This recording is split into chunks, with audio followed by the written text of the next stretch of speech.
issue because the syllabus is large. But barring two occasions in past 8 or 9 years where I've seen that question number one is different, in all other cases, question number one is on law of the sea convention, United Nations Convention on Law of the Sea, Unclos. It will be in two parts, and the way we will discuss in the three lectures, A, from the learning point of view, B, oh, answering perfectly in your exam so that you don't have any doubt. I'll guide you. And three, it is important for you to understand now as a senior management the importance of the territorial sea and how it relates to the port state control. I will touch upon that. Although I have, taken these figures from the net, but this now what you see on the screen is I have drawn it myself. I'll be very honest with you. The April and the May batch and what I have said to you already, my own note, in my own words, everything is there, but this figure is not there. I was just checking only yesterday. I need to draw this thing or pick it up from here, and I'll be sending it to you separately.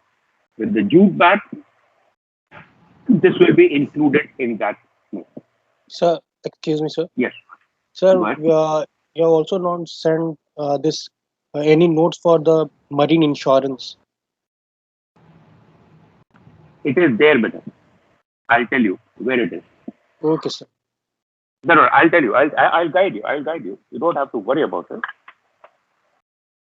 I'm just referring to my other laptop where it will be.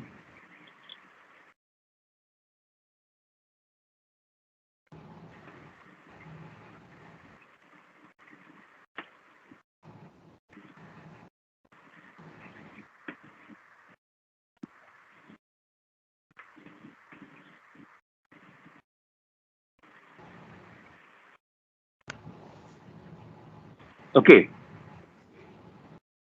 Better there is one Word document, law, my notes, सौजन्य तेरा. Okay. उसमें whatever the first page has index, etc. You will find all that there. The marine insurance part. Got it? You देख लेना, and then if anything else is there, I will make it and I'll send it to you. For you guys. You don't have to worry about it. You just have to tell me. Got it? वो देख लेना बाद में.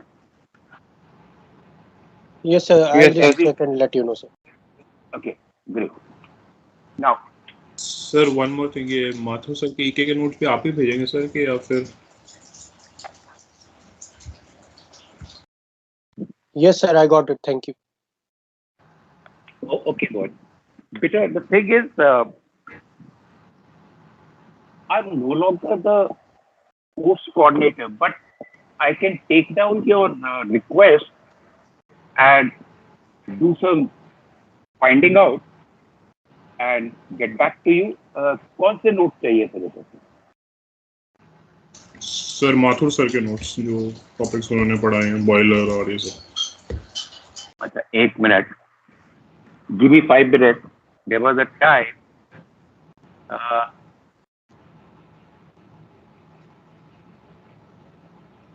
I would have had something, but अभी रुक जाओगे this time. Tomorrow also we have got class. I'll give you the status of that tomorrow. Promise. Okay sir, thanks. The diagram that you see, this is what I have made in the simplest possible way. And whether I mean, your question number one, divided in two parts. Obviously, one would be 12 marks, another would be 13 marks, and in those two parts, you will never be asked your entire thing about Unclos, the law of the sea. But the point is, what you see on the screen, first and foremost, anything to do with Unclos, you're going to draw this as it is. And then answer the specific question. उसके दो फायदे होंगे. जो दो parts होंगे question के, you will find it in the diagram because the way we are going to discuss in the three lectures today, you would realize. And number two, it will 100% enhance your marks. So now, coming to the discussion, I will keep referring to this diagram. The Law of the Sea Convention, Unclos. It's a convention not made by IMO, it's made by United Nations, the red headquarters, because we are talking about non-maritime issues also. That is oil and gas exploration, fisheries rights, seabed mining, marine scientific research, etc. That all is not the purview of IMO. Point is, as far as you and I are concerned, we don't go into all of that. As far as you and I are concerned, the maritime zones that are applicable to a coastal country are given in Unclos. And we therefore focus on that part of it. Now, first of all, what you see the curved line here, it may appear that it is the coast. No, it is not the coast, it is the baseline. It is the baseline. And baseline is your fixed reference point from where the respective zones are measured. Because for any kind of measurement, the reference point has to be fixed. Only then you will be able to make the measurement in whatever instrument that is applicable. And that fixed reference point is the baseline. Now, although Unclos gives guidelines that how a coastal country should draw its baseline, but majority of the countries, including India, they take the coordinates. Coordinates means latitude, longitude. They take the coordinates along the coast, which corresponds to the lowest astronomical tide. कि भाई जितना maximum हो जाए वहां से आप measure कीजिए so that the country can get the maximum possible benefit. So in that case, the baseline becomes to be known as a straight baseline. Why? एक coordinate ये होगा, दूसरा coordinate ये होगा, this will be a straight line. Third coordinate ये होगा, this will be a straight line. Fourth coordinate ये होगा, this will be a baseline. So there will be straight lines joining the coordinates. It comes to be known as a straight baseline, and that is also accepted as per Unclos. So सबसे पहले the responsibility of the country is to draw the baseline, give the coordinates to the United Nations headquarters at New York. Now, coming to the practical thing, on the chart, the outline of the coastline, the thin black line that you see, remember, never refer to that as the coast. Okay, practically we do it, but always take it that that is the baseline. Why? Because as a seafarer, as a proud mariner, यार मुझे क्या मालूम कि यार तुम्हारी baseline और आगे है या और पीछे है. How am I supposed to know? मैं तो वहां से मेजर करूंगा ना कि whether I am in your territory और not.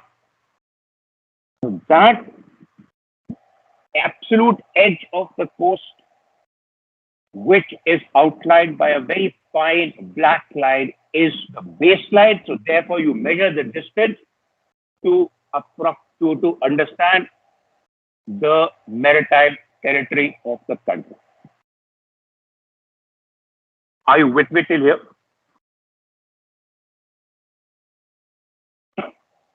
Yes. Yes, sir. Now, the most important part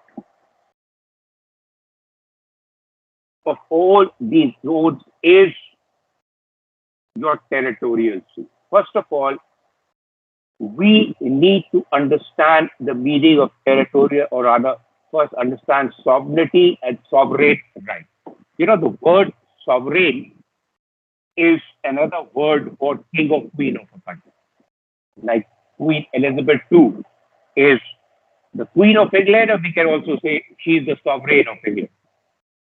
It's the same thing. He's the ruler of the country. And territorial sovereignty means, in the older time, the king or the queen of a country could only rule over the country's territory, which these days in many countries like India, there is an elected government. The government, through the law of the country, is able to not rule but govern the territory of the country by the applicable law of the country. That means the country has got complete freedom to do what it wants within its territory. में अपने घर में आप कुछ भी करिए. So, which is known to be as the country enjoys the territorial sovereignty. When I'm coming here, I will explain the meaning of sovereign right. Now, the territorial sea of the country is 12 nautical miles from the baseline. So make sure when you are asked the question that, okay, what is the extent of the territorial sea or whatever the other maritime zones, you have to write so many miles from the baseline. Suppose by mistake, any one of you write from the coast, 12 miles from the coast, principal error, you'll get zero. You have to mention 12 nautical miles from the baseline, because baseline is the fixed reference point for measurement. Now,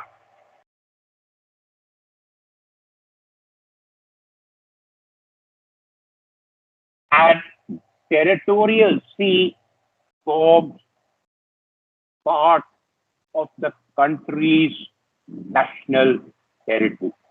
And therefore, it is also referred to as the national waters of the country.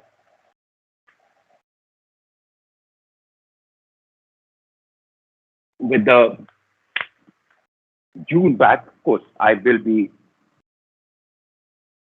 doing it in times to come. But as a recap to the April and May batch, and as a very small introduction to the June batch, the territory of the country includes four things: the land part of the country, the sea part up to 12 nautical miles, airspace, which we do not deal with, and the ships registered in the country. Together, they form any country's territory. You know, Unclos was developed in 1982. It was adopted in 1982. It came into force in 1996. Before 1982, the breadth of the territorial sea was 3 miles. पुराने जमाने से चला आ रहा था. And it was known as a cannon shot route. Why? So we have seen, those drawings or read in history that along the coast, some Raja Maharaja he would have the killa, the fort, and there were those cannons. The range of the cannon was maximum 3 nautical miles. So beyond that, if the enemy was standing, the country could not protect itself. When it comes within 3 miles away, so we will fire a cannon and protect our country's territory. So then the question was, what's the point of having a country's territory beyond 3 miles because the cannon range is 3 miles? So it came to be known as cannon shot rule. Such small things can be interesting, but now it is 12 nautical miles. Why the country enjoys territorial sovereignty? Because it is part of country's territory, national waters, and the law of the country is applicable till 12 nautical miles. Meaning, a ship coming from wherever, the moment it enters, crosses this 12 nautical mile territory, approaching its port, the ship is within the national territory, national waters of that coastal country, and the ship is duty bound to follow the law of that country. And it is this principle which gives the right to the port state control to board foreign ships visiting their country's port, to conduct inspection, to confirm whether or not a ship, this particular ship, is a threat in any way to my country's territory.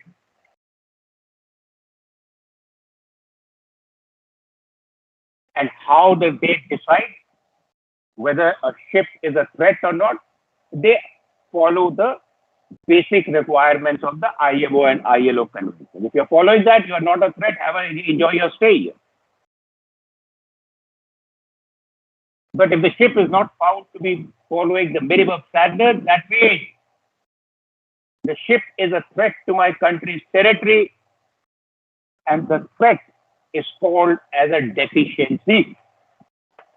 And the ship is not allowed to sail till the time the deficiency is rectified, the ship re-inspected, or at the time of re-inspection, it is conveyed by the ship to the PS inspector, and we have removed the threat. The ship is allowed to sail. Why this approach? While the ship is within the 12 nautical mile territory at the time of arrival and also departure, what if an accident happens here? Collision, grounding, oil pollution, incident, etc. Whose headache will it be to clean that mess? The government of that country. Okay, the government of that country will get a court order and have the ship arrested and take the ship to court and claim from the ship owner millions of dollars of damages. But these court cases can run for 2 to 3 years. Immediately, to ensure that any international shipping visiting or departing from their ports or passing through the territory is not obstructed in any way, the government of that country will immediately have to spend time, money, energy, workforce to clear that mess.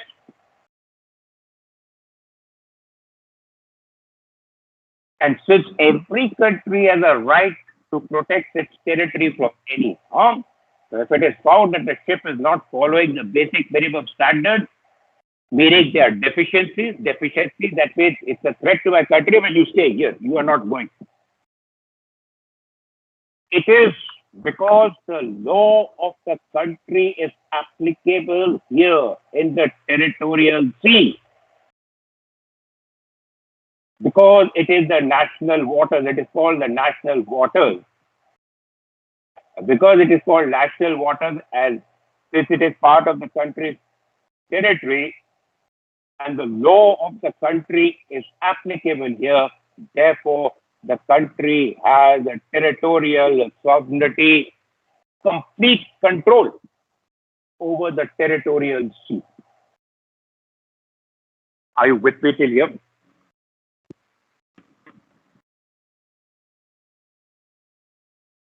Yes, sir. Okay.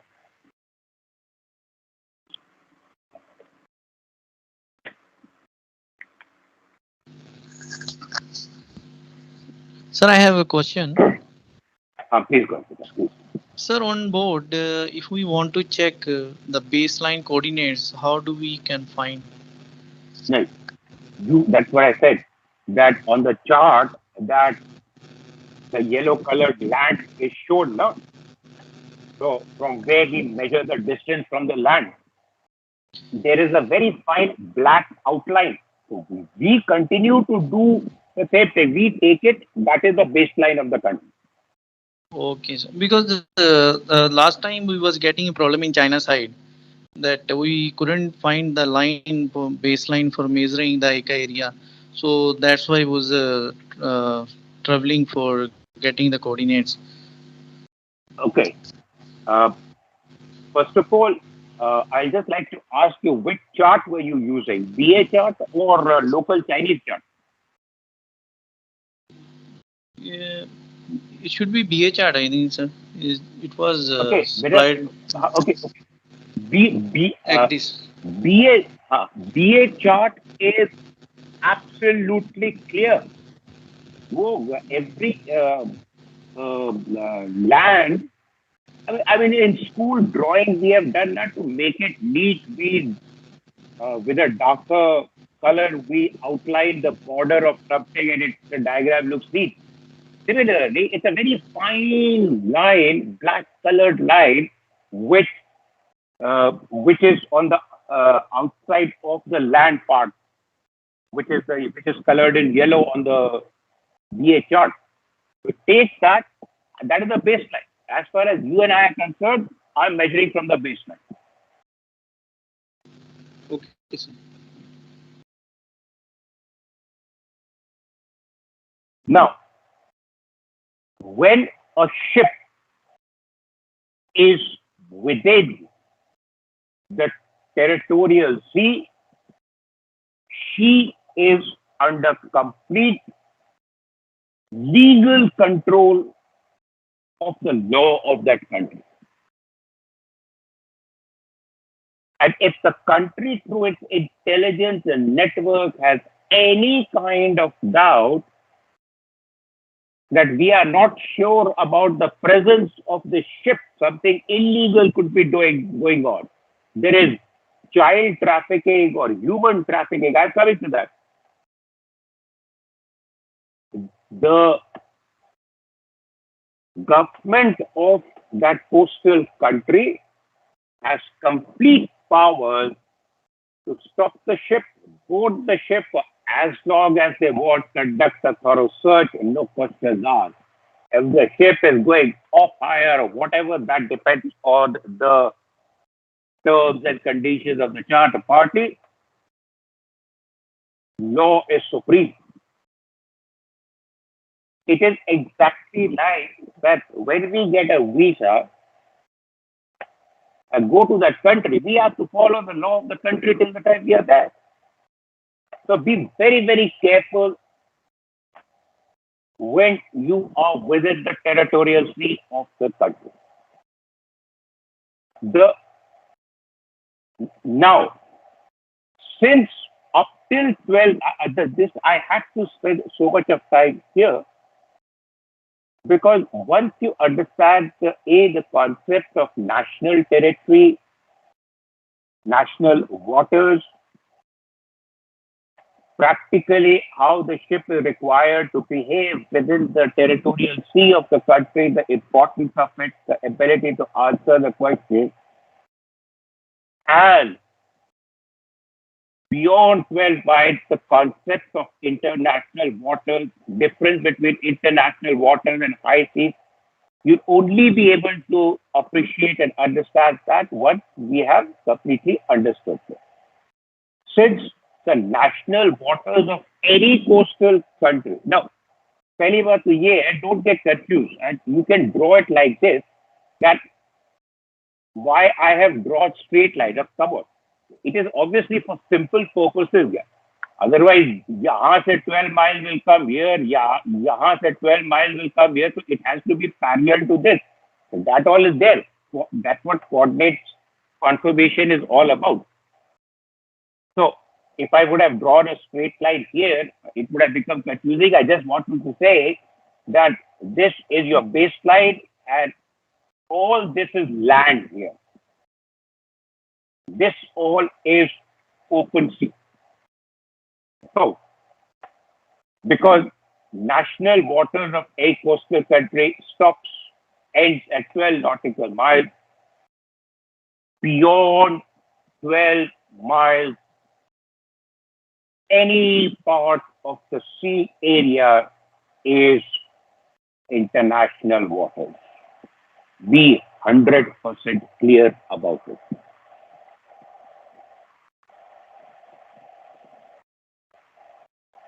With regard to the law that a ship has to follow in international waters, I'll come to that. The thing is, Unclos, the law of the sea convention is in 82. It was the only convention which gave the flexibilities to the coastal countries that if you want to claim certain rights in international waters, you are permitted to do so. But those rights will be decided by us and they will only be very, very specific rights. So that's how this different maritime zones were created. First is, so the point is, a country goes and signs for Unclos. ये territorial sea तो automatically मिल जाता है. All they have to do is submit the exact coordinates. The country has to submit the exact coordinates to the UN headquarters at New York. To enjoy the flexibility of claiming additional rights, if a country wants, only then, sorry, if a country wants to claim, the country has to approach the United Nations. We wish to claim so and so maritime zone, contiguous zone, exclusive economic zone, or continental shelf. These are additional rights that a country can claim in international waters if the country wants. So therefore, because, as I said, sovereign is to do with the country, the head of the country, I mean, traditionally. So these rights claimed by this country in international waters are called sovereign rights.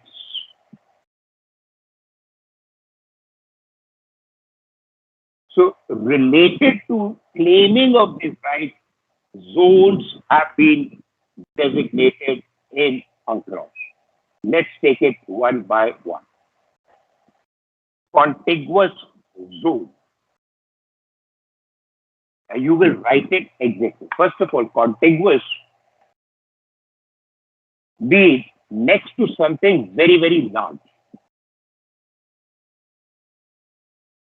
Like Indian coast is very large, immediately next to it is contiguous. Okay. I mean, if a person is sitting next to another person, We don't say the person is sitting contiguous. No, adjacent or next. Contiguous also means that there is a slight continuation coming from back. Territorial sea, हाँ ठीक है, जो ये वाला zone है, the law can be applied for the specific purposes because कोई crime करके भाग रहा है तो उसको यहाँ पकड़ लो. We will see that. So you will write exactly as it is. Contiguous zone measures up to 24 nautical miles from the baseline. So stop, and you will write it exactly like this. Within this zone, and this bold in bracket has to be written. I will go back to the diagram and I will show it. Basically, between 12 to 24 nautical miles, because 0 to 12 miles overlaps with the territorial sea. What does this mean? You have to write it. I've already sent it in my own word notes, so you don't have to worry about it. We are talking about contiguous zone. It measures up to 24 miles from the baseline. This is the baseline reference point, so you can say this is the zero line. It will measure 24 miles from here. That is this. But these additional sovereign rights, which are being claimed by this coastal country, are applicable 12 to 24 only. Why? Because 0 to 12 is overlapping this part. This part is overlapping with the territorial sea. वो तो तुम्हारी अपनी territory है. वहां पे कोई claim थोड़ा करना है. The country can do whatever it wants.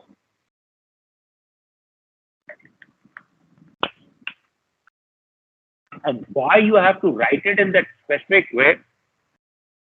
I have seen people writing that contiguous zone measures from 12 to 24 miles. Because technically that is correct, because the additional right that the country is claiming in international water, that is 12 to 24 only.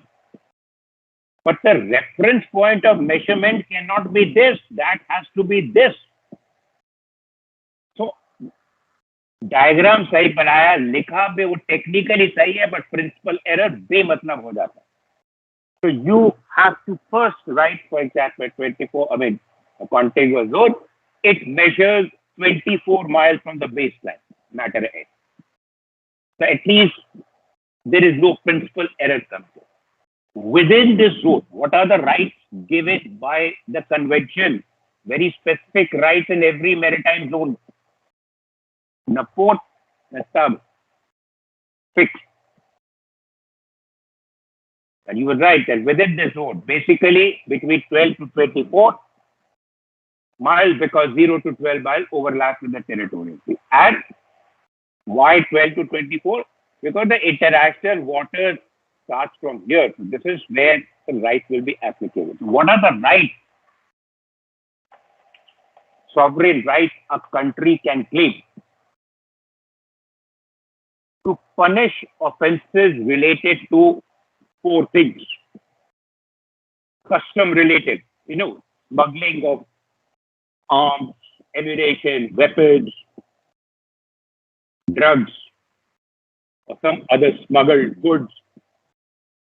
Immigration related, human trafficking, child trafficking, anything illegal. Then health related, people with infectious diseases on board. If somehow those people are able to come on land, they can spread a pandemic here. It's a threat. And law, tax related. A person in this country has not paid the tax, and he sees that, oh, I just have to cross 12 miles, then Nobody can catch me. No. But if the country has claimed its contiguous zone, well, the tax-related offence is punishable even here. Non-payment of taxes. You may say, he said, what if the Coast Guard or Navy is unable to catch the person till 24 nautical miles? There is something called a right to hot pursuit, that the country, Navy or Coast Guard can chase the person right across any ocean or seas till the time that person enters the territorial sea of another country. आप कहेंगे sir वो तो हो ही सकता है, when the moment without permission, if he enters here, if he gets caught, he might be hanged or maybe get life imprisonment there. So it's not so easy. So, since this zone, any zone in international waters has to be claimed by a country, there are only 69 countries in the world that have claimed their contiguous zone, including India. We have claimed our contiguous zone. The next zone is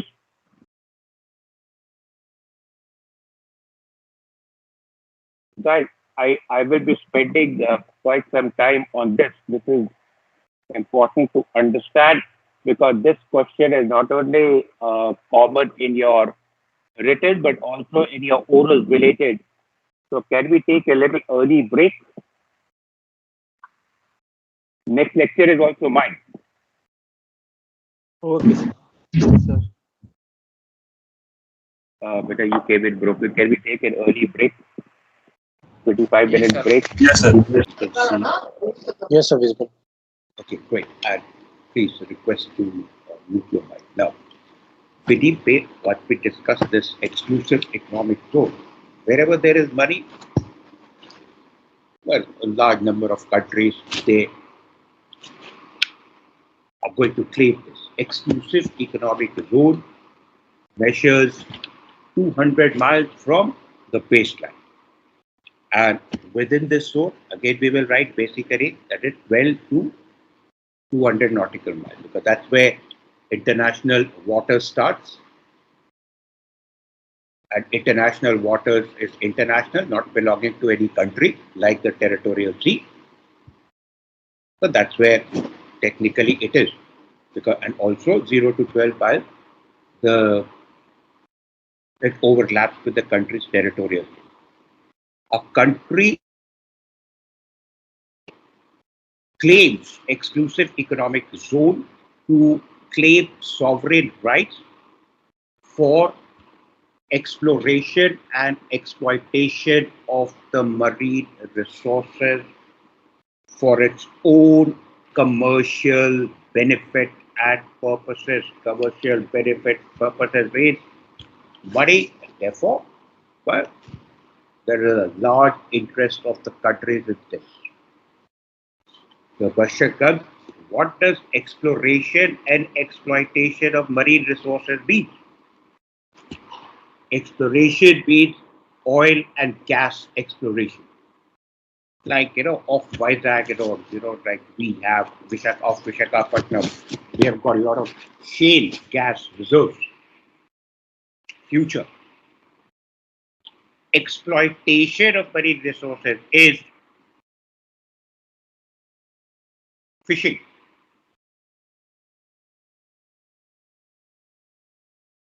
Aquaculture activities where you grow fish. You put the nets and everything. It's a different activity. At 6, it is an additional right that the Unclos gives the flexibility for a country to claim, if it wants, additional rights in international waters, like your contiguous zone. But therefore, a country has to claim for the exclusive economic zone by informing the UN headquarters. And there are 119 countries. That was only 69 countries. This is 119 countries have claimed their exclusive economic zone, including India. Now, there are certain things. Now, I'm coming to from your oral perspective. A few things for neighboring countries or countries opposite to each other, like in Mediterranean Sea, north and south. I mean, there has to be a clear-cut 400 nautical miles of sea route for one country to claim 200, another country to claim 200, no dispute. But that does not happen always. So in such cases where there is not enough sea room or neighboring countries like neighboring countries surrounding India, where there can be an overlap. So then those countries, they come together and sign a bilateral treaty. Bi means two, spelled as BI. Bravo, India. Bilateral treaty that otherwise this much is yours, this much is mine. No dispute. Well, ladai jhagda nahi, this much is me. And we mark it. And obviously, since the sea room is less than 400 miles, so each country will be getting less than 200 miles. तो क्या कर सकते? उसके लिए कोई वो माथे पे माथा थोड़ा फोड़ेंगे. But when the responsibility of individual country, in this case is where the zone distance is large, before informing UN headquarters, the country has to sort out this issue, because बिना sorting out this issue अगर पहुंच गए तो UN will ask the country's representative that are there any possibility of dispute with your neighboring country or nearby country? Yes. Well, have you sorted it out? How? By this bilateral treaty. Okay, fine. Now we put it on record. No, we have not yet sorted. First sort that out, then come to us. So this is the responsibility of individual country. So coming to the oral question, that if there is a possibility of overlap between nearby or neighboring countries where each country cannot have each an EEZ of 200 nautical miles, how that is sorted out? So it is the responsibility of that such individual countries to sort out the issue first by signing a bilateral treaty that which country will have how much of EEZ before approaching the UN to inform them of their designated EEZ. Now we come, I'd like to show you a few things of India. This, okay, they're not to scale, although it says here, but I doubt. This is India's exclusive economic zone, 200 nautical miles. Now coming to Andaman Nicobar island, भाई India का बस चले तो वो कहेगा कि भाई हम अपनी बेस लाइन यहाँ से शुरू करते हैं और यहाँ से ये करके तो भैया पूरा बे ऑफ बंगाल इंडिया के टेरिटोरियल सी हो जाएगा, which is almost 600 miles, because the distance is so large. So we have by the law of the sea convention, we have had to draw a separate baseline for Andaman and Nicobar Islands. And from there, the respective contiguous zone, EEZ, and we've been discussing continental shelf, it's all been claimed to alag cheez. So, India has a bilateral treaty with Maldives, with Sri Lanka, with Myanmar, because this distance is from the northern tip of Andaman Island to Myanmar, Burma in less than 400 miles. We have good relations. As recent as September 2012, when Dr. Manmohan Singh was the Prime Minister, India signed a bilateral treaty, EEZ bilateral treaty with Bangladesh. I will show you the map. Sort out. But there is a dispute going on between India and Pakistan. And therefore, we have not been able to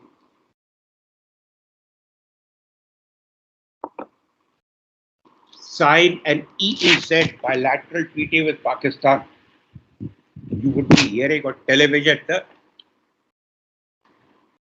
कि भाई goodwill gesture में उन्होंने Indian 200 fisherman छोड़ दिए, goodwill gesture में हमने भी छोड़ दिए, वो वाघा बॉर्डर पे एक्सचेंज हो जाते। वो क्यों?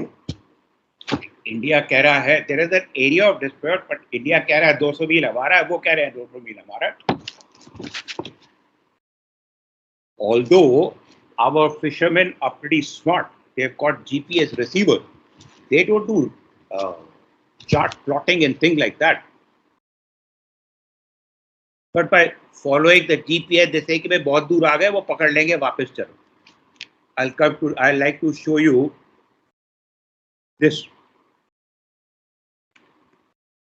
claim by India disputed by Pakistan.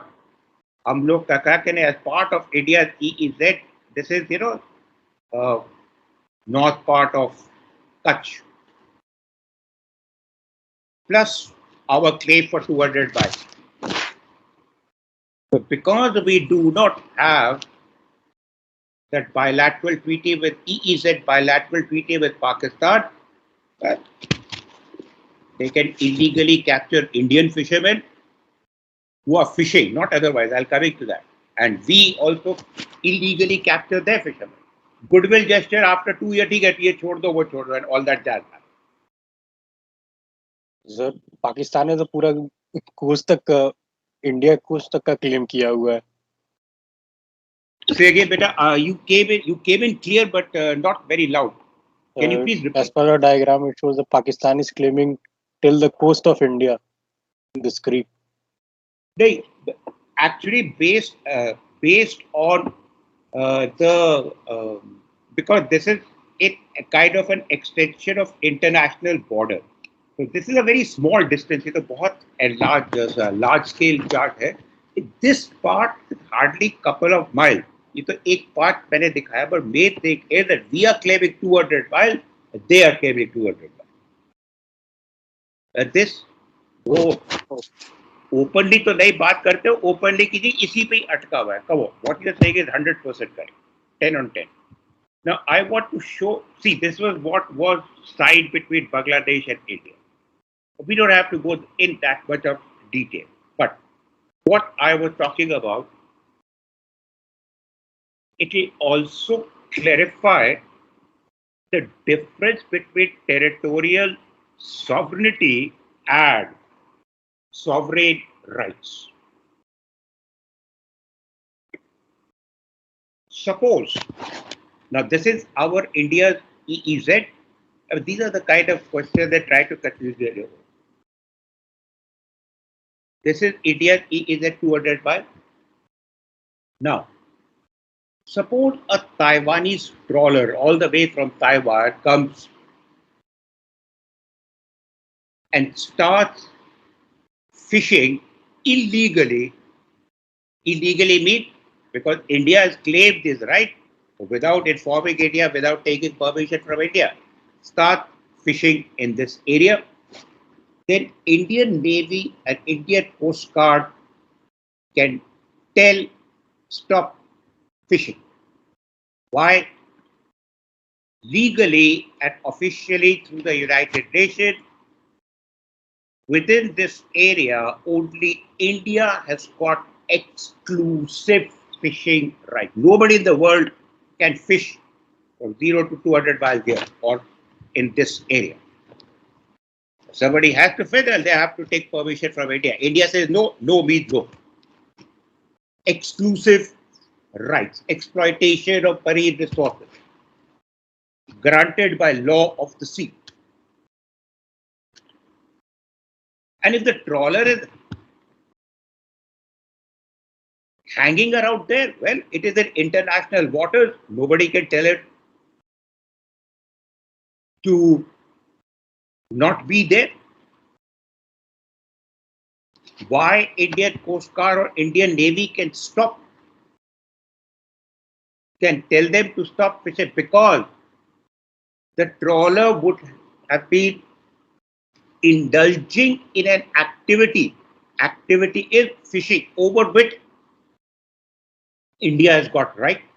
Not because the trawler was in Indian territory. No, the territory India के थोड़ा ना, केवल rights India के हैं for that fishing. But if the same trawler somehow is able to enter the territorial sea of India illegally, then by a single warning to get out, Indian Coast Guard or Indian Navy can bombard it. What are you doing in my territory without my permission? That is the difference between territorial sovereignty and sovereign rights. 0 to 12 तो territory है, वहां पे तो कोई घुस ही नहीं सकता. यहाँ पे anybody can haggle out, but you will not indulge in an activity over which that country has claimed the right. तो आप कहेंगे कि भाई वो कैसे पता चलेगा? तो भैया अगर आप वहां फिशिंग कर रहे हैं तो ask that country, we want to fish here, is it okay with you? Another question in oral, which is very common question, that how is, before satellite communication became commonplace and popular, most of the international calls and everything that were possible because of the submarine cables, lying at the seabed. And we know it, there are cable laying ships. So, if a country is laying a cable which is going to be passing through a country's EEZ, then it has the obligation and responsibility to take permission from the country, not because it is the country's territory, but to confirm. Country giving permission is a way to confirm, ठीक है, you can lay the cable in such a way that it will not disrupt my, fisheries in that area or oil or gas exploration. अगर वो ये तीन चीज में obstruction आ रहा है, तो then they can say कि भाई you divert the direction of the cable lay. Don't disturb our distance. That is a common question in your order. That can a ship, cable laying ship, without permission lay cable? No, they have to take permission from the country, because in most cases it is passing through countries EEZ. So the permission has to be taken to confirm that the laying of the cable does not disturb the coastal country's right to explore and exploit the marine resource. Are you with me? Yes, sir. Sir, I have one question. Peter, tell me, how are you reading? I am reading very, very strange. अरे हमारी तरफ कोई गलती तो नहीं होती. How are you guys reading? Sir, reading Loud and clear. अच्छा बेटा फिर थोड़ा सा ऊंचा अगर बोल लो. Sorry, but हाँ बोलो बेटा. Sir, I was asking, like suppose in this scenario, if any country which has not declared its EEZ with the United Nation, so still that submarine cable need to take permission from that country, or she can? No, उसने कुछ claim ही नहीं किया है, so then it is not required.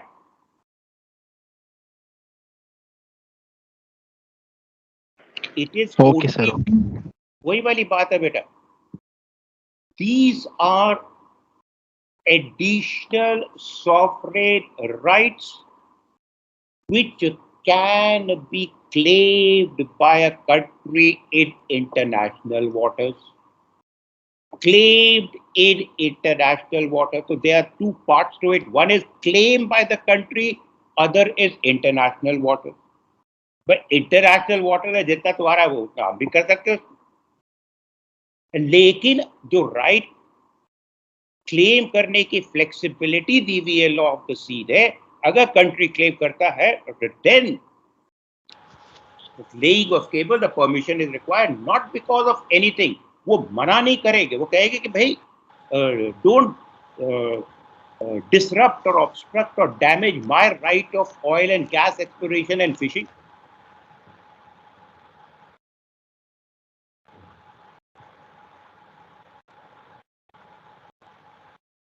So that's what this is about.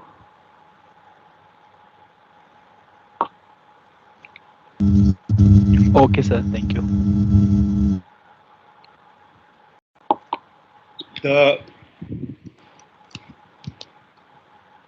I'll just have to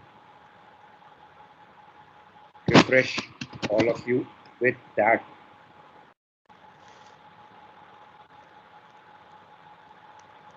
diagram again. We have done territorial sea, contiguous zone. Is it the last zone is called continental shelf, which is 350 nautical miles. All these distances, I mean, we are seafarers, so we only deal in nautical miles. It is understood. Even if you write 12 miles or 24 miles, obviously, if the surveyor cuts mark that nautical mile नहीं लिखा तो यार उससे कहना चाहिए कि तुम seafaring छोड़ो, you should start working with Lufthansa. It is understood. So, the last zone is continental shelf, CS, 350 nautical miles. तो ये क्या गलत है? तो गलत हो जाए. Now I have to change right away यार. एक मिनट बेटा.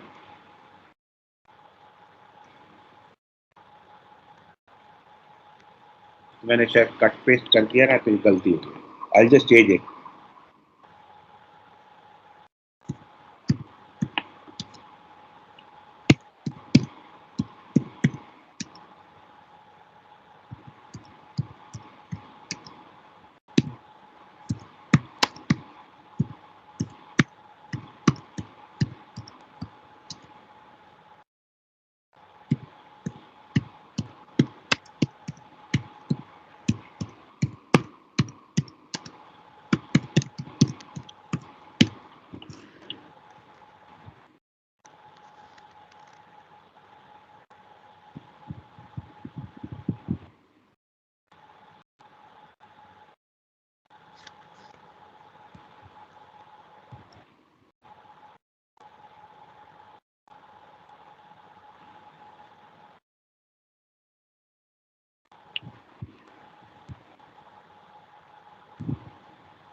Oops. Can you see the slide better? Yes. Okay. So continental shelf measures 350 miles from the baseline. And within this area, which is basically from 12 to 350 because 0 to 12 overlaps with the territorial sea. Again, because it is international water, a country claims additional sovereign rights for the purpose of seabed mining. I'll be explaining all this and doing scientific marine scientific research. Now, I will tell you something very interesting. You know, if such type of tidbit, when remain in mind, it helps you to remember things easy. Why India, and I mean, even continental shelf, because these are additional sovereign rights which have to be claimed. Uh, so there are only 21 countries, 69 contiguous zone, 119, because fisheries is a very big thing, 119 EEZ, and 22 countries of the world who have claimed the continental shelf, including India. And India is the biggest player in this, and I'm coming to that. Now, although this is demarcating, 200 miles, but just assume that this is 350 miles, India's continental shelf. You know, in the Arabian Sea, not in the Bay of Bengal, in the Arabian Sea, there are billions, not million, but billions of metric tons of manganese nodules lying in the seabed, at the bottom. Not module, but nodule with N, November. And it is about that big, slightly less than the size of the ball of the bowling alley that we have gone to bowling here. Slightly smaller than that. I have actually seen that. And it is copper, it is purplish copper color. And why it is called manganese nodule? Because there are 4 minerals in that rock, stone, round. It's quite round here, smooth. At maximum content of manganese plus 3 more minerals. And right the whole area, billions of tons, it is just lying there. Why India has claimed, and India is not able, has claimed presently with future in mind. Because India does not have the technology to get that thing, because it is at a very great depth. It's a very sophisticated technology, conveyor belt, submersible, all that is required कि वो नीचे से वो nodule आप land पे लेके आए. The technology is only existing in 2 countries, Canada and I think Holland. But to hire that technology, it is so expensive. It is so expensive because this is not one day job. It will take 10 years, 24/7 work. That India will end up spending more money in paying the rent of hiring that technology rather than earning the money from the export. So India has claimed the continental shelf. In future, we may be able to develop our own technology, or the technology become cheaper and we'll start this process. Probably the entire world is looking at India. When that day happens, India will become the biggest exporter of 4 minerals, biggest exporter of manganese. Because एक बार वो nodule आप बाहर लेके आएंगे, then with, after you have crushed it into the powder, then through chemical processes, it will be separated and 4 minerals will be distinct, billions of tons ready for export. That is the future. That is the reason for the kind of thing that goes on in the continental shelf. Now, I want to highlight also the kind of marine scientific research that we are talking about. If you go to, if you are coming close to where? West coast of, no, not west coast of Denmark, but close to Rotterdam. There is an area marked on chart. Now there are many windmills out at sea which chalte rehte hain. Have you seen that? Yes, sir. Yes, sir. Yes, sir. A lot of Correct. them. Why that spot was chosen? Yes, Because sir. area 90% of the time वहाँ पे some wind will be blowing and okay, we'll be able to generate convert wind energy into electrical energy. That's the future. Now, coming to sea, yeah, we have sailed on massive ships, massive big massive, whether VLCC, like ever given, like a huge, उसका वो dead weight taken to be 2 lakh metric tons. But the point is, and that's a huge weight, yeah, which a common person cannot imagine. For us, it is like back of our hand. The point is, in bad weather, wait for 6 and above, heavy swell, even 2 lakh tons, we go for a toss. Yes or no? Yes.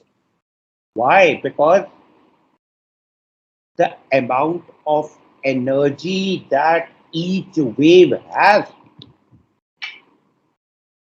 So, what marine scientific research is going on?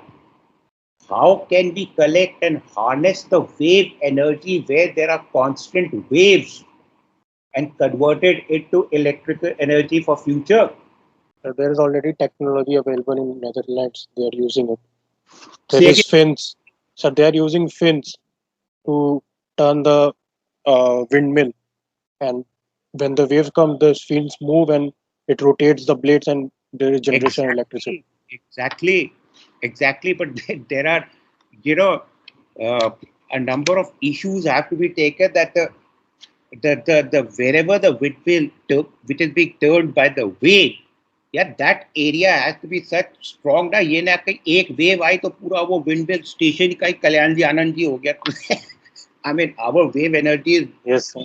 100 times bigger than the wind energy. So that is the kind of research that is going on. The senior the management you go, we need to uh, understand more. So that all rights are claimed by a country to be used in the continental shelf. And as I said, that when I mean, okay, June back I'll be doing that, but you would have heard dealt with regarding the IMO, International Maritime Organization, a specialized body of United Nations. Our Karta Dharka, headquarters London. So similarly, there is a specialized body of United Nations called International Seabed Authority, headquarters Kingston, Jamaica. They deal with seabed mining, all the manganese nodules and everything. Whatever, wherever they manage the whole. वहाँ पे seabed authority पे India is probably the most respected and the biggest player. Why? Because सबकी नजर वो manganese nodule पे India ने claim किया हुआ. So let's see what the future is. So just as a recap, most common question is territorial sea, contiguous zone, exclusive economic zone, continental sea.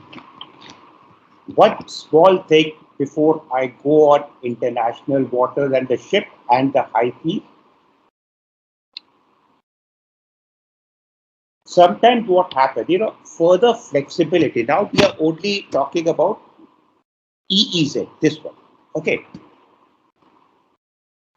Further flexibility is given. Now EEZ includes oil exploration, gas exploration,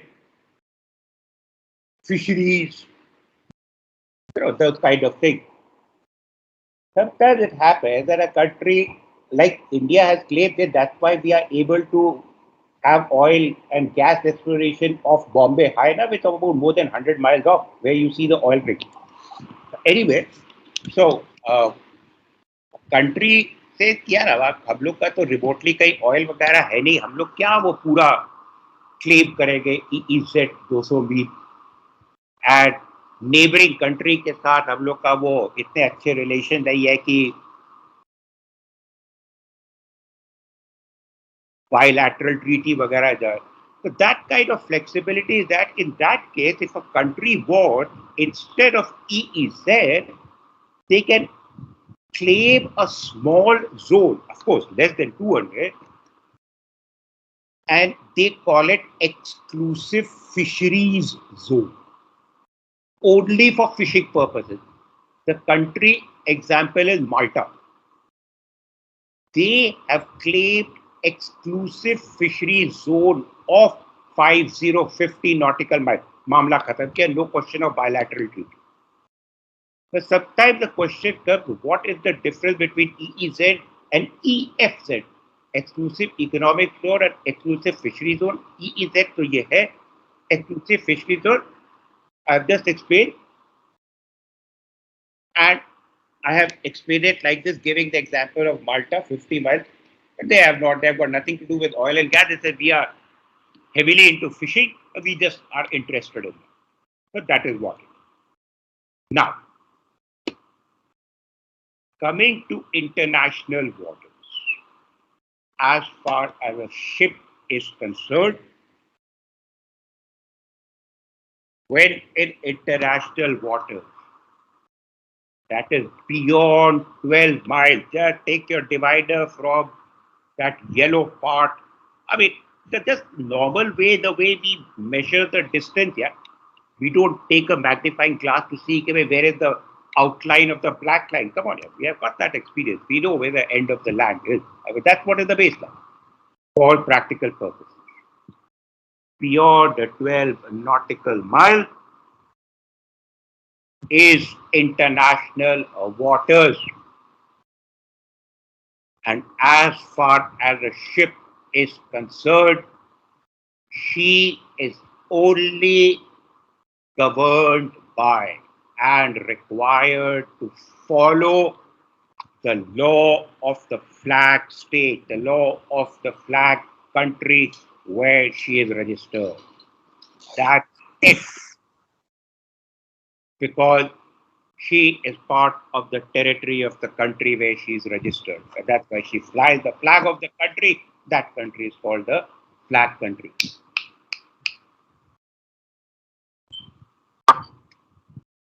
And this is such a serious matter. Always remember, as a bait, tomorrow you're going to be a master. When you are in international waters, 12 nautical miles and beyond, I mean, beyond 12 nautical miles,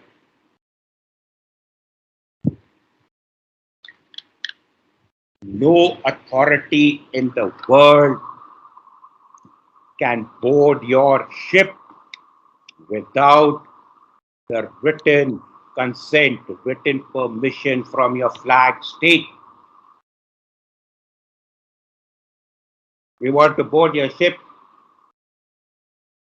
I'm in international waters, the VHF tariff. I'm in international waters. Nobody can board the ship without the consent of my flag state, which is Panama. Period. No further communication. Okay, they say we are going to throw this hand-propelled grenade. वो एक अलग बात हो जाती है. Come on, we can't be hero, but nobody does that. So, just a very, very hypothetical question. Let's say that the port that where your ship is such that there is anchorable water 20 miles from the coast, from the base, 20 miles. And you have anchored somewhere, let's say 14 miles, 4 days anchoring. You get a call from the PSC. Captain, I got that to save time while your ship is going to be in a port with a very short stay. We want to board your ship to conduct a PSC inspection while at anchoring. My question is, can they do so? Yes or no? No, sir. Very good. 10 on 10. Why? So because they are in this continuous zone, so they require the flag state requirement permission to board the vessel.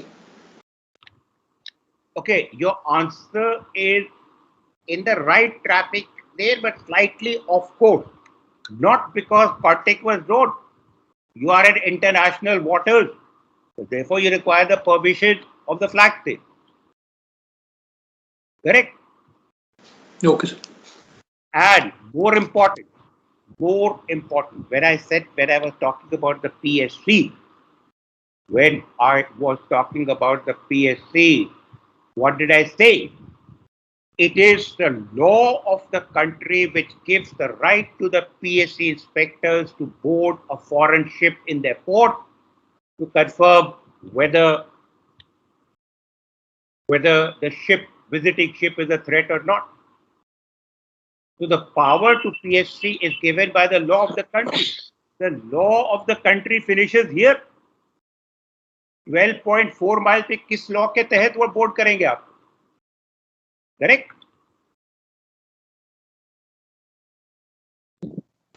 Yes, sir. Yes. That is the legal part of it for understanding. That's why I said hypothesis. But practically, obviously, we don't take pangas with PSA. You initially tell them that I am in international water. First reaction has to be that. Otherwise, who knows? He may give you an observation here. You are supposed to know this. And actually, you're supposed to know this boat. And the master, wait. He'll say, okay, Captain, can you just pick up the anchor cub inside 12 nautical by okay, I'll pick up the anchor and I'll come there to come and do the inspection. We don't take pangas practically, but the law part of it, we are supposed to. The last thing is this high seas, which is beyond 350 miles. What is that?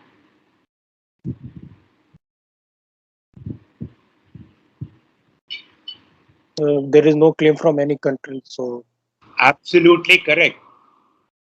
High seas is designated beyond 350 by कि भाई हम लोगों ने united nation convention on law of the sea बनाया, gave you people your national territory of 12 miles, that is part of your country's territory, do whatever you want. We have given you the flexibility that in international waters, for only these specific purposes, if you want, you, the country wants, you can claim these rights. But, and that's how the zones are designated. But beyond 350 miles, no country can claim any right for any purposes or whatsoever. And therefore, beyond 350 miles, the sea part, the sea area is common to every country of the world.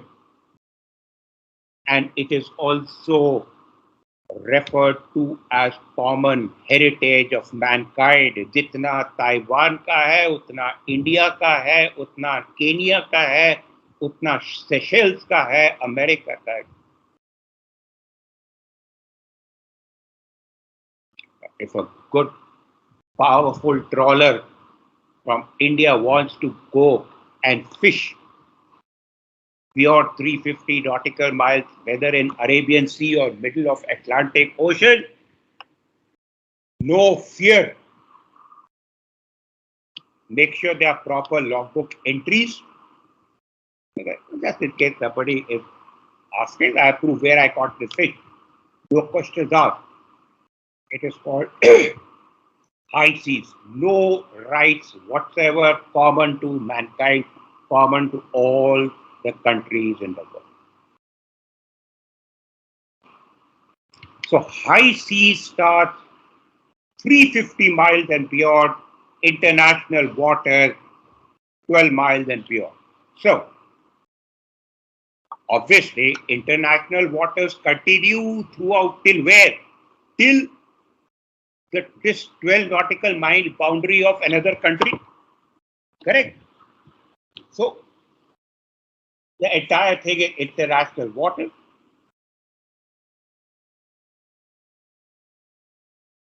And high seas will start 350 miles. So do not get confused.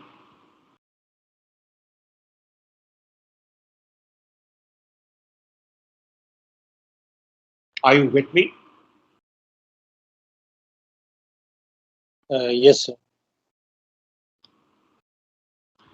Now, I will come to internal water after I have discussed this right to innocent passage. And I will do that discussion after lunch because I will not be able to finish in 10 minutes. I need more time than that. So let's take an early break. It is 11:05. I'm putting it on record. Common heritage of mankind, it says there.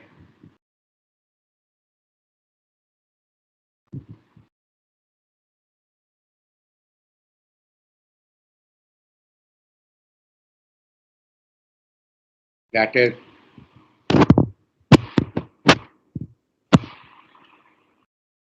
this right to innocent passage. Be the baseline.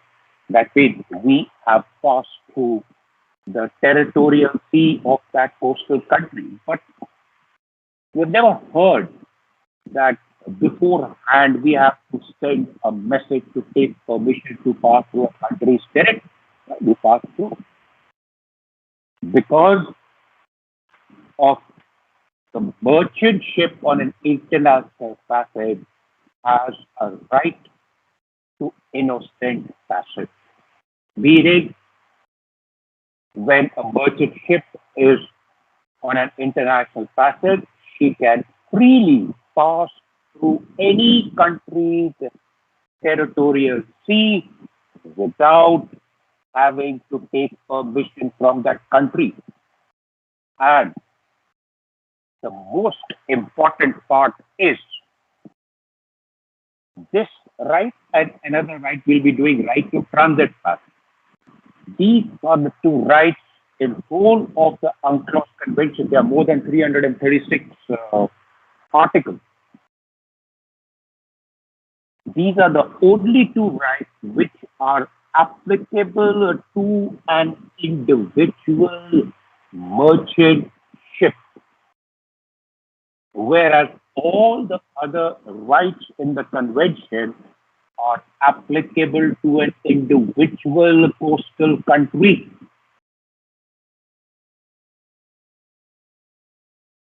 Because if we take the case of a ship, for instance, the country associated with the ship is the country where the ship is registered because she's part of that country's territory. So does it mean that this right is applicable to that country? No. This is the only right applicable to an individual merchant ship. And you must write this in your answer and underline. This is the only right in the whole convention which is applicable to a merchant ship on an international passage, whereas all the other rights in the convention are applicable to the coastal country.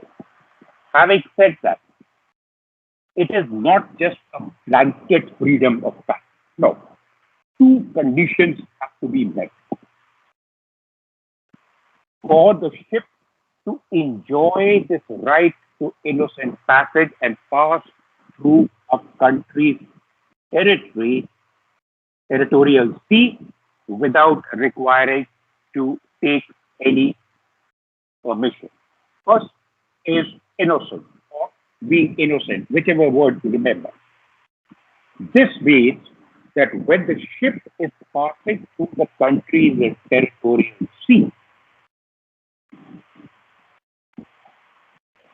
in no way should the ship be any kind of threat, any kind of threat to that country.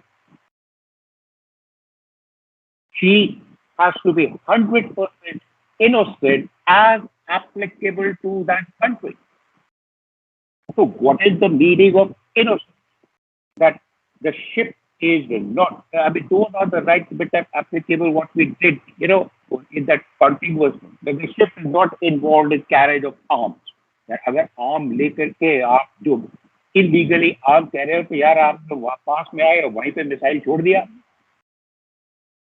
So yes, the ship is not involved in carriage of illegal arms, ammunition, weapons, etc. Our ships do carry, but They have to be declared. So in such a case, the country will not deny the innocent passage. There are two options. The country will say that go beyond our territorial sea as far as possible. Or if you want to pass, your ship will be escorted by our naval vessels of Coast Guard, which will be paid for by the shipping company. Because, okay, we are not saying that you intend to use it, but it is your word against mine. So we have to protect our rights and we have to protect that territory. I mean, that's how practically it will happen when legally arms and ammunition are being carried. I mean, it does happen. The ship is not involved in the illegal carriage. Illegal carriage means undeclared of arms, ammunition, weapons, etc. Carriage of drugs, human trafficking, child trafficking, people with infectious diseases, etc. If the ship is not involved in carriage of any of this, then she is not a threat. Therefore, the ship is not innocent. Well, thank you very much. You enjoy the right to innocent passage and pass through the territory without requiring to take the permission. Now, with the April and May batch, I'll just like to touch upon June batch. Don't worry, I will recap with you when I'm doing the CLC and the fund convention. You remember I told you the importance of the CLC certificate, why the ship can, the tanker can be denied entry into the territorial sea while approaching. And that is the reason they asked to scan the copy of the CLC certificate, because in the absence of the CLC certificate, there is no proof provided by the ship to the coastal country whose port that she's going, that the money is standing by somewhere, say the PRI club, and if the tanker is involved in an oil pollution incident, they will come forward and settle the claims and damage claims on behalf of the tanker owner. If the certificate is expired or you don't have it, then the tanker is considered a threat. The moment the tanker is considered a threat, the tanker is not innocent. It loses the right to innocent passage, denied it. Are you able to join the dots here before I proceed further? Yes, sir. So, now, the point is, भाई अब लोग थोड़ा वो about a ship I'm carrying illegal arms, थोड़ा बताओगे report करो, हाँ भैया मेरे जहाज पे illegal arms are involved in some jiggery pokery things. How it is confirmed by the coastal country that the passing ship is innocent. So the point, this also you will have to write, that it is the responsibility of the coastal country to conclude whether a passing ship is innocent or not, which the country does through its intelligence network. Never ever feel that you are so far away from the coast. In the sense, in this case, let's say 10, 11 miles, you can barely see the coastline, etc. Other than the radar, visually you can't see. उनको क्या पता चलेगा? Never get into that impression. The coastal country has information of every ship that is passing through the territorial sea. So their last port of call, next port of call, type of cargo, owners, etc. They have every information, even though there are no reporting points. They do it, and what will be so and so ship ETA into our territory, ETD from our territory. They have got full information. So it is the responsibility of the coastal country to conclude whether a passing ship is innocent or not. And if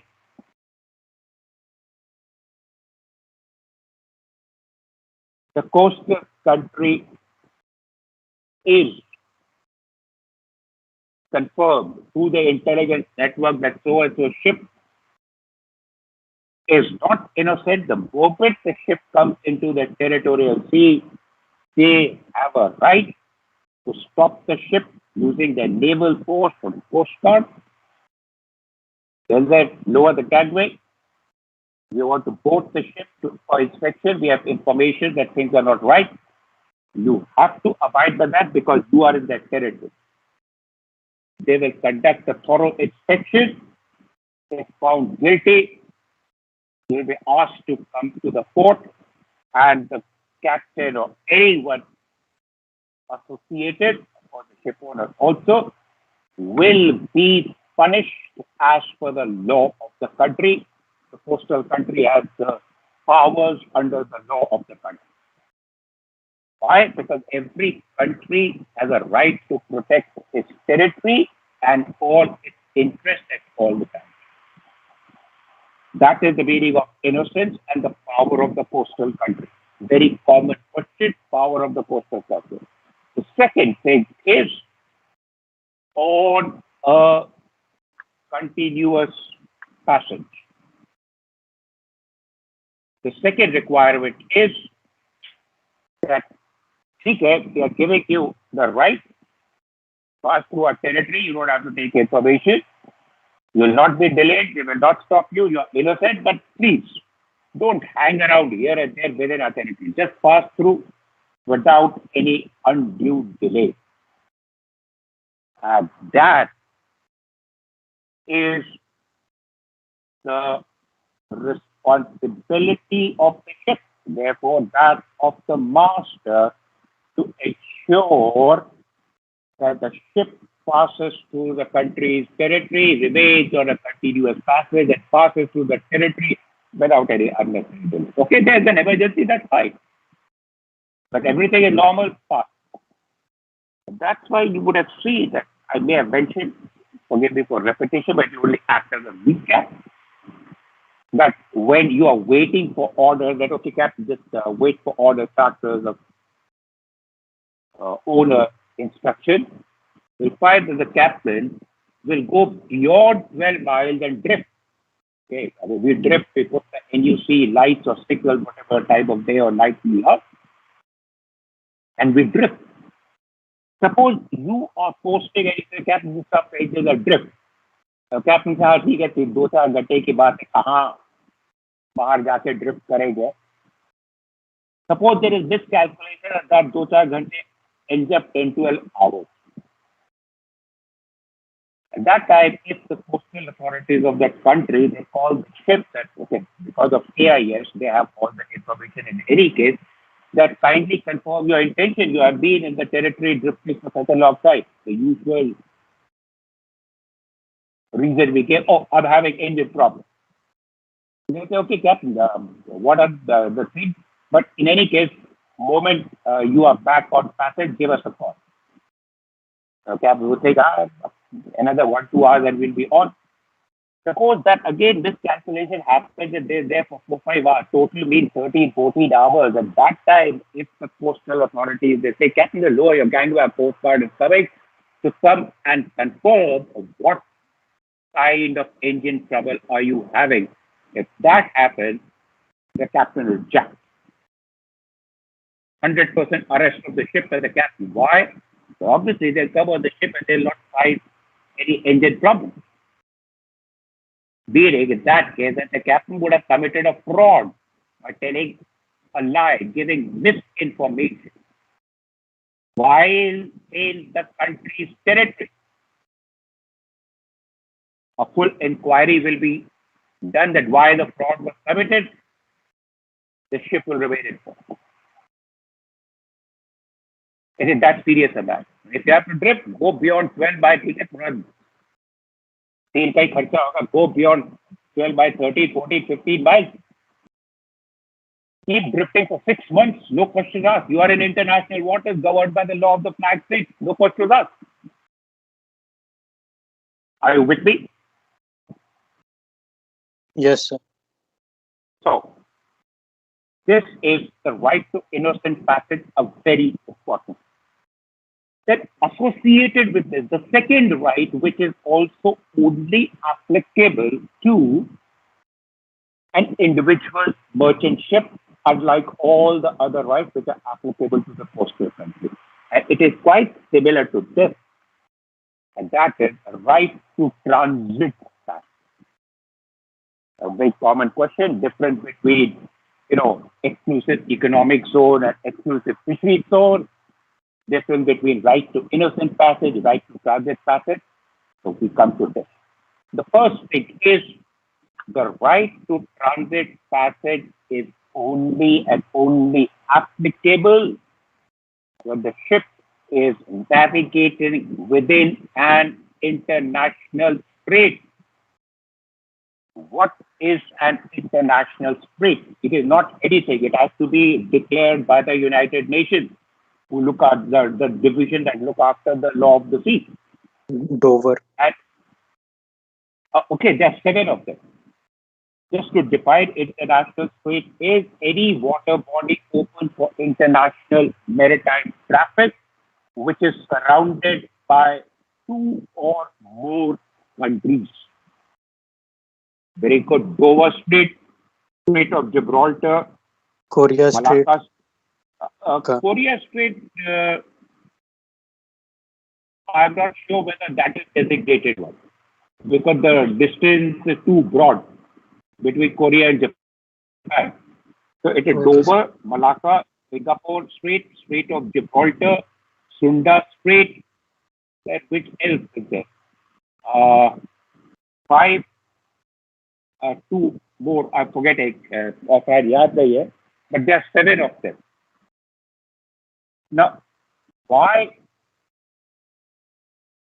what is the special nature of the strait? Because the water, the distance, the water body, the distance is very small.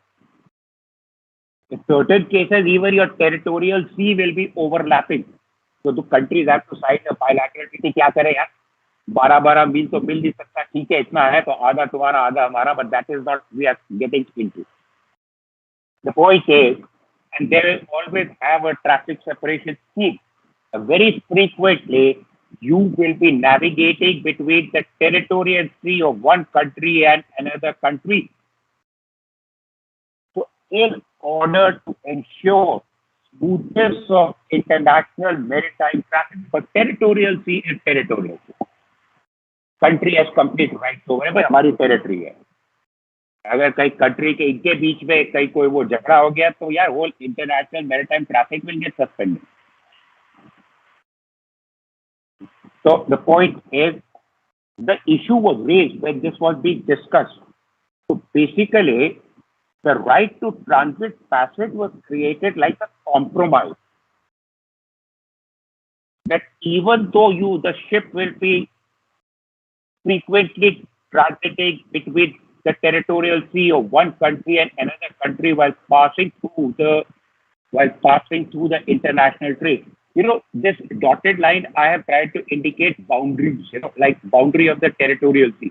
Country C is here, country A is this, country B is this.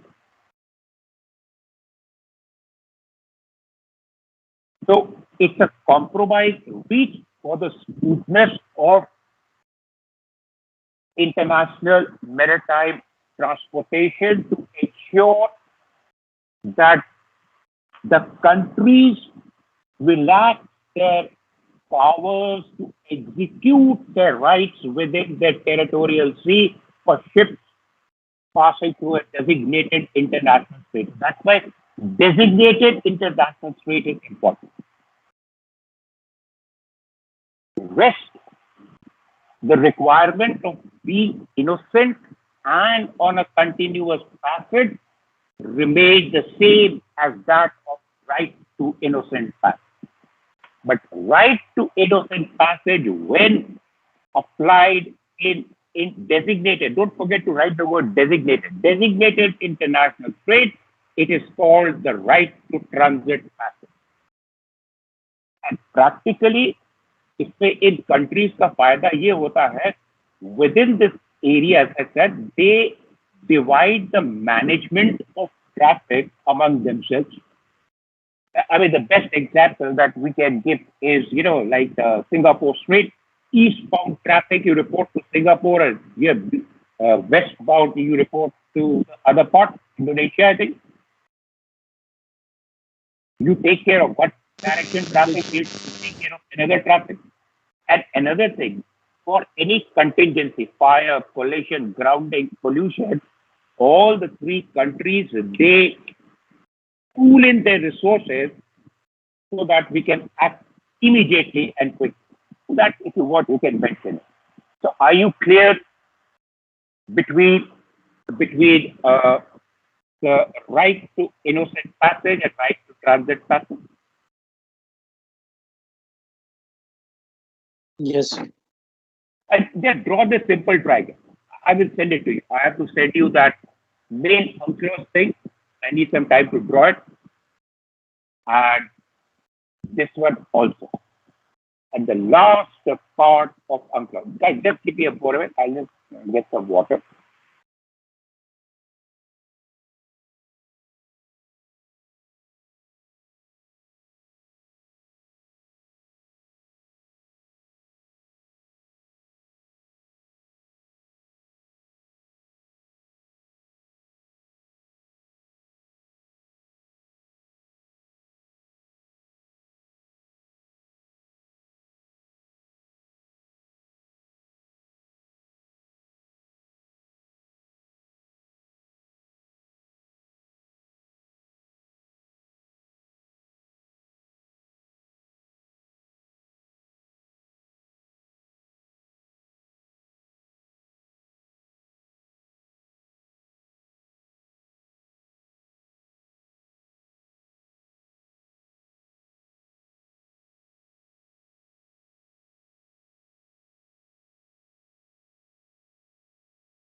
Thanks, guys.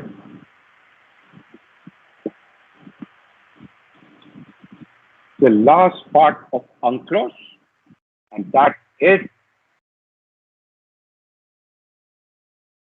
archipelagic waters.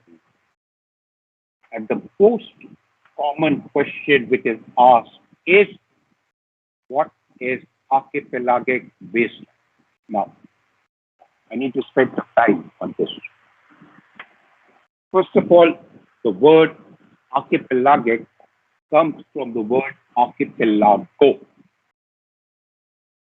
Archipelago means a country that is formed by group of islands. And there are quite a few of them, biggest being the Philippines. You know, as seafarers, especially because we have a lot of experience of sailing with the Filipinos. So if somebody asks you, I'd also like to ask you, it's quite interesting. How many islands are there in Philippines?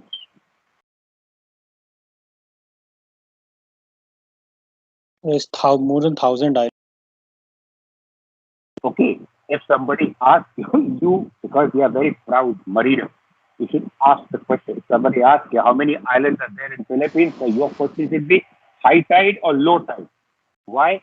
Because there is one island, a very small, uninhabited island. Obviously, nobody exists, which gets completely submerged at every high tide daily. Every 6 hours is getting submerged. So, in high tide, there are 7,108 islands, and in low tide, 7,109 islands. I mean, that is the size of number of islands. So it's an archipelago. Also, after Unclos was adopted in 82 and came in force in 94, countries have to again inform by approaching the United Nations headquarters at UN about declaring the country as an archipelago country. Archipelagic country, or the country is an archipelago because it is formed by the island. Now, this is one area which is in the whole convention, United Nations Convention of Law of the Sea, which is a gray area. I'll tell you why. When a country like Indonesia is also an archipelago, when a country approaches the United Nations for formally and officially declaring the country as an archipelago, the UN brings in experts and decides the declaration of the archipelago on a case-by-case basis. Because that is a gray area and they have not been able to conclusively mention in the convention why it is taken on a case-by-case basis. तब कहीं ये तो नहीं है कि भाई एक बहुत फार ऑफ आइलैंड है तो उसको भी अपना पार्ट बना ले तो the entire sea area becomes part of the country's territory. No, that will not be. But they use three elements. The UN uses three elements to conclude, is it justified to declare the country as an archipelago? Number one, the historical background. And historical background can go 1,000 years into history. उस जमाने से ये कैसे चला? That is number one. Number two, how far are the islands of the archipelago from the main island? भाई कोई तो main island होगा जहां पे उनका seat of government will be there, like the parliament और the head of the state, president, prime minister, कहीं तो वो होगा. So they will take that as a reference point and then conclude that how far is one particular island from the main island. Unclos only says it has to be reasonable. Now, reasonable, yeah, that is a very gray area. Something that is reasonable for me may not be reasonable for you. So they take it on a case-by-case basis based on the historical fact. And number three, Falkland Islands in near Argentina. What do you think? Like, it cannot be an archipelago because number one, the United Kingdom, the whole England, it's an island. अगर Yes, sir. पूरा Falkland Island कह दे कि नहीं, we are an archipelago because we are an island and छोटे-छोटे island and lands and है ऊपर वो Scotland के उधर इतने, तो यार पूरा Atlantic Ocean will be part of England. Yes. So that is what it has to be reasonable. Like for example, I showed you the thing that okay, we are not an island. India is not an island, but we have Andaman Nicobar Island, which is 600 miles. Our territory, our baseline cannot include that. We are not denying that that is your territory, but you'll have to draw a separate baseline there. Same thing has been done in Falkland Island. Same thing is done here. Whatever the distance, a separate baseline is there. I have coming to that key, why they important. The first thing is, of course, the historical background. The distance has to be reasonable of the islands forming the archipelago from the main island where the seat of the government is. And number three, the capability of the country, the defense forces to protect all the islands. Right? Falkland Islands say England has the capability to send their navy right from England, take 6 days to reach there and throw the Argentinians out. So, okay, it is part of your territory. So whether we will make it part of the archipelago, these are the three things we will consider. So first and foremost, once that permission, okay, All of these islands are part of the archipelago. This island is very far away. It is not part of archipelago. You'll have to draw a separate baseline. Once that major step is done by the United Nations, then the most important task for the country, archipelago country, is to draw the archipelagic baseline, this to include the island for which the permission has been given. Because that is what is the reference point is for measuring all your maritime zone, territorial sea. If the country wants to claim your contiguous zone, exclusive economic zone and continental shelf, the reference point तैयार हो गया है.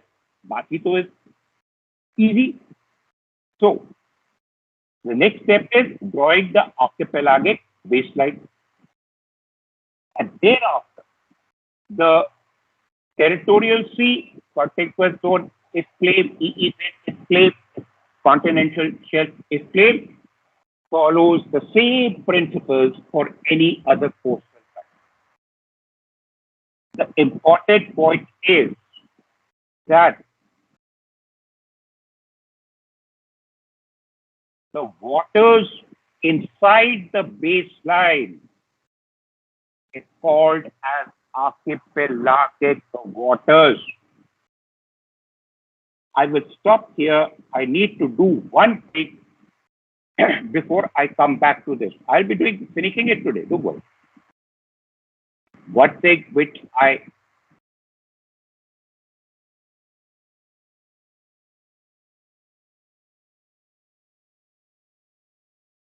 can you see this right? Internal waters. Yes, internal water. Okay. Internal waters is any water body like rivers, lakes, all the ports and harbors, which is on the landward side of the baseline, meaning this side. तो यहाँ पे आपका port है, यहाँ पे river port है, lake है, like the Great Lakes Canada. They all are internal waters of the country, and the most important part for you and me to know is that the ship does not have the right to innocent passage in the internal waters of the country. And that is why every port that we go, there is compulsory pilotage. Why? Because the moment we are entering the port limits, we are entering the internal waters of the country. The ship does not have the right to innocent passage in the internal water. That means to navigate there, the ship requires permission from the country. Compulsory pilotage is a way of is a kind of permission given by the country for the ship to navigate. That is the reason there is a compulsory pilotage in every country. Apart from his technical expertise of the pilot, yes. So when we talk from the legal point of view, compulsory pilotage is required by law of the country because the ship does not have the right to innocent passage, and a compulsory pilotage on the ship is the coastal country's way of giving permission to the country to navigate there. Are you with me till here or not? Yes, sir. Just to give you an example, have anybody of you gone to Great Lakes, Canada?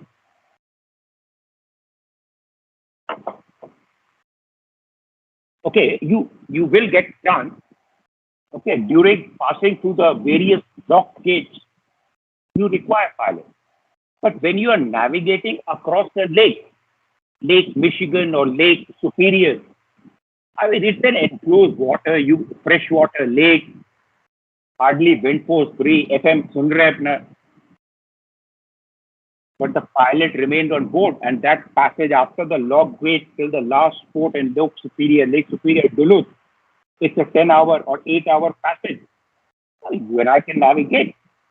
Why the pilot remains on board? Because lakes are part of internal waters, ship does not have a right to innocent passage. That fish requires permission, and the permission is given in the form of compulsory piloting. Having said that, coming back to the archipelagic waters, But sir, in case of this Turkish water, this Kanakkale Strait and this Istanbul Strait, that is also inside the baseline, Kanakkale Straits. that Heracles Strait and that where you enter Sea of Marmara before Bosphorus, correct? Yes, sir. Uh, so there it's up to the country. It's up to the country. Say, bhai, we don't want mandatory. We don't force you for a mandatory pilot. Okay, you enjoy your. If you can go on your own, go on your own. It's entirely up to the Yes, country. because some vessel, yes, the small vessel, they are not taking pilot over there. I mean, I have not taken a pilot in that, fortunately, because normally, yeah, that area is dense fog. So then it is better to take a pilot. Once we were navigating and passing through that area around 1500 hours, very good visibility. So, क्या pilot लेना है? I just called additional officer of the bridge. I called the chief officer earlier.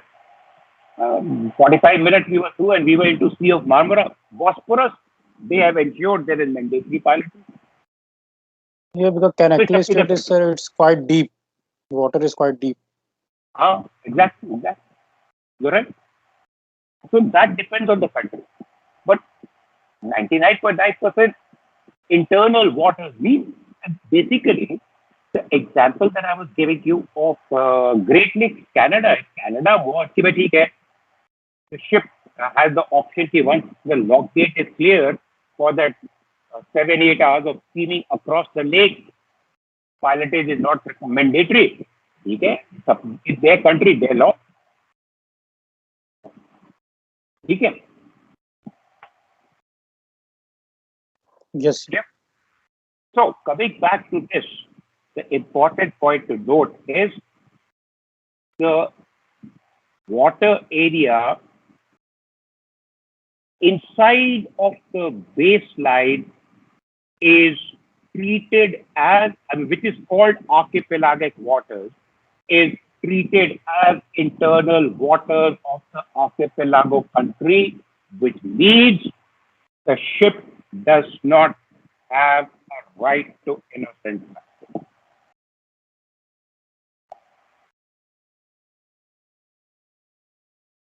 And for the purpose of making money, if the waters are navigable and very deep, this archipelago country, it can create a navigable channel with buoys. But okay, if you instead of going all the way here, you want to pass through, okay, fine. Pay for the pilotage, mandatory pilotage because it is internal waters. The second part is maintaining of the navigable channel, buoys, etc., will be the responsibility of the archipelago country.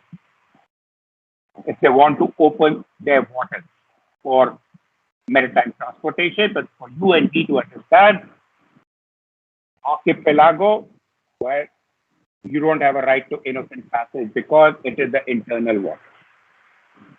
Beyond that, this is what you will write about archipelagic waters and archipelagic baseline, two very common ones.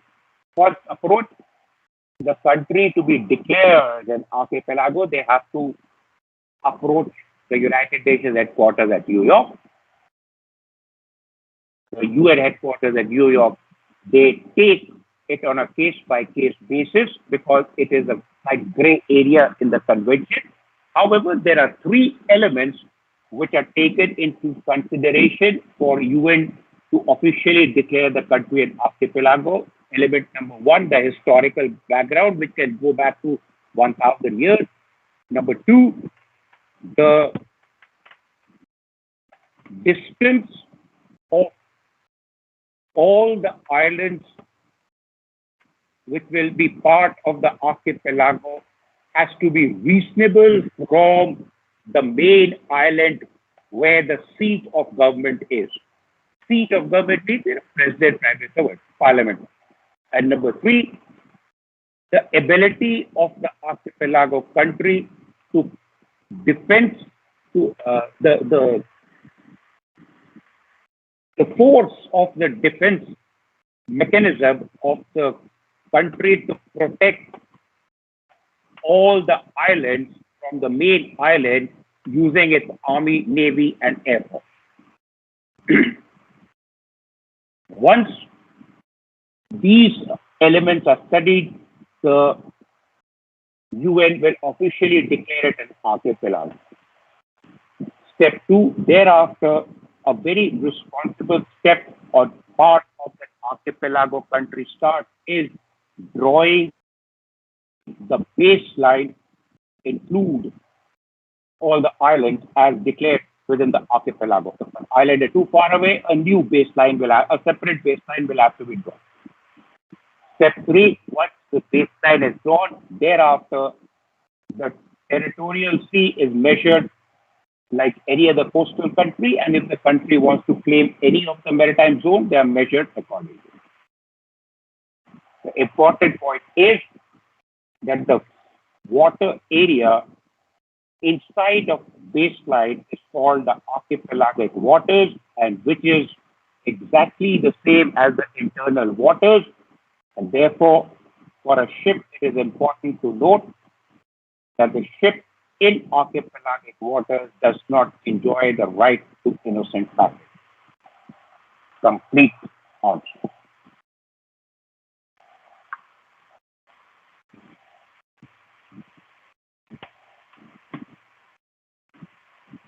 Sir, there is a question, not kind of related to this. This freedom of navigation, FONOP. There was a U.S. naval ship passed around 130 nautical miles from the Lakshadweep, I think 1 or 2 months back. So they did not inform the Indian government about this. Is it allowed? Yes, it is allowed. Now, first of all, do not relate the right to innocent passage with naval ships. Remember, I emphasize a merchant ship on an international passage. The right to innocent passage is not applicable to naval ships, but they are fully equipped. Yeah. वो इतने पास तो beyond 12 miles is international waters for every kind of vessel as defined in Rule 3 of ROR. So international waters, they can pass. But the protocol, the procedure is when a naval vessel is on an international passage of any country, they have to inform all the countries close to whom they will be passing. This is the procedure. So if they passed 130 mile, not okay. But again, intelligence network of India, okay, our Navy would be standby. But they can't be forced to inform because they're 130 miles in international.